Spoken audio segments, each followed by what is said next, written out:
मैंने भी ट्रक में काम किया।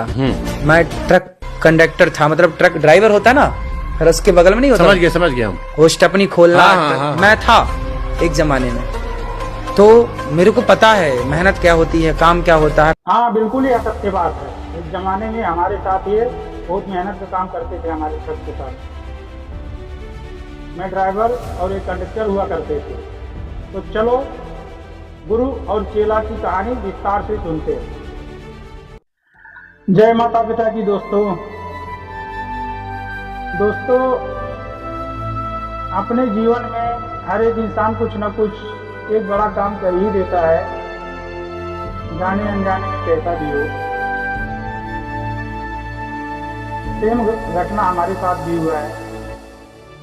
दोस्तों, मैं अपने जीवन का एक महत्वपूर्ण बात बताने जा रहा हूँ आप सबको। मैं ट्रक चलाता हूँ, उत्तर प्रदेश का रहने वाला हूँ। दोस्तों, एक जमाने की बात है, मैं ट्रक लेकर मोरंग बालू भरने के लिए मध्य प्रदेश गया हुआ था। वहाँ एक ढाबे पर रुका था। सुबह सुबह का टाइम था दोस्तों। मैं चाय पीकर गाड़ी स्टार्ट कर निकलने ही वाला था कि तब तक एक व्यक्ति हमसे आकर मिलता है। बोलता है, ड्राइवर साहब कुछ मदद कर दो हमारा। मैं सोचने लगा। मैं बोला सोचने के बाद कि किस तरह की मदद तुम्हारा करूं। वो व्यक्ति बोलता है, मैं कई दिनों से भूखा हूँ, मुझे कुछ खिला पिला दो। मैंने कहा चलो ठीक है। गाड़ी से उतरा, गया ढाबे पर। सुबह सुबह का टाइम था, समोसा बना था। उस व्यक्ति को समोसा खिलाया और चाय पिलाया और पैसा देकर फिर मैं निकलने लगा। तब तक वो व्यक्ति बोलता है, ड्राइवर साहब आप बहुत अच्छे इंसान हो। मैं बोला ठीक है। बोला आप अपने साथ हमको रख लो। मैं बोला ऐसे कैसे अनजान व्यक्ति को मैं अपने साथ रख सकता हूँ। बोला हाँ, अनजान तो मैं हूँ, लेकिन मैं यहीं का रहने वाला हूँ, मध्य प्रदेश का ही। मैं बोला मध्य प्रदेश में किस जगह रहते हो। बोला यही मध्य प्रदेश में जिला दमोही जिला में मैं रहता हूँ। तो मैं बोला दमोही जिला में किस जगह से रहते हो। बोला वो व्यक्ति बोला कि यहीं पर एक छोटा सा गांव है रीझा करके, दमोही जिला। फिर मैं बोला कि तुम्हारा नाम क्या है। फिर वह व्यक्ति बोलता है, मेरा नाम अनिरुद्ध है। फिर मैं बोला चलो ठीक है, गाड़ी में बैठो। गाड़ी में बैठा, मोरंग बालू भरने के लिए रवाना हुआ। वहां से चलते गया, कुछ देर बाद दोपहर हो गई। एक ढाबे पर फिर रोका। ढाबे पर रुककर खाने का ऑर्डर दिया।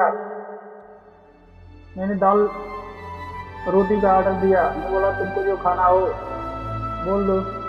फिर उसने भी ये सेव का भाजी और रोटी का ऑर्डर दिया। उसके बाद खाना खाए। खाना खा के ढाबे वाले को पैसा देकर फिर गाड़ी स्टार्ट किए। वहाँ से चलते चलते फिर शाम हो गया। वही रोड के बगल में एक छोटा सा मार्केट हमको दिखा। वही बगल में हमने गाड़ी को खड़ा कर दिया। गाड़ी खड़ा करके मैं अनिरुद्ध को बोला, अनिरुद्ध भाई तुम गाड़ी में बैठो, मैं खाना बनाने के लिए सामान लेके आता हूँ मार्केट से। अनिरुद्ध भाई बोले चलो ठीक है, जाओ लेके आओ।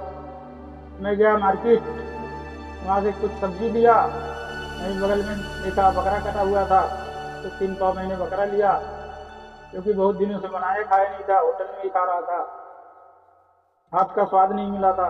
मैं बोला चलो आज अच्छे से बनाते खाते हैं। और वहीं बगल में हमको एक दारू का दुकान भी दिख गया, भट्टी।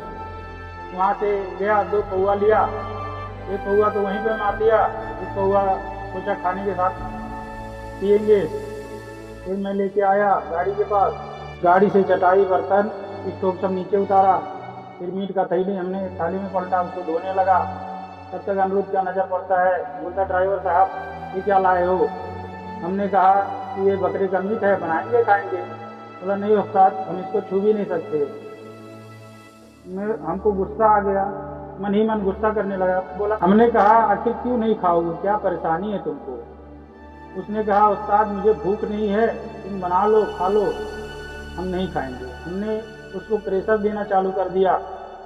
फिर उसने बोला उस्ताद हम नहीं खा सकते हैं, हमारे धर्म में नहीं खाते हैं, हमारे घर में कोई नहीं खाता है। फिर हमने कहा किस जात के हो। उसने कहा कि उस्ताद मैं गोसाई हूँ। फिर हमने कहा कि इसको फेंक देता हूँ। बोला नहीं उस्ताद फेंको मत, ऐसा लगा है, तुम बना लो खा लो। हम कुछ देर सोचने के बाद वहीं पर फेंक दिए। आके कुत्ते लोग खाने लगे उसको।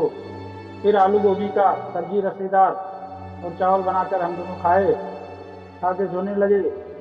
तब तक सोते सोते हम अपने दिमाग में सोच रहा हूँ ये कौन सा मुसीबत हम पाल लिया। ठीक है, इसको सुबह जहाँ से लेकर आए हैं वहीं पर छोड़ देंगे।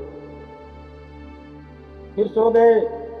सुबह 4 बजे निकले, मुहर्रम जहाँ भरना था वहाँ से मुहर्रम भरकर निकले। फिर दोपहर तक वो उस ढाबे को पहुँचा।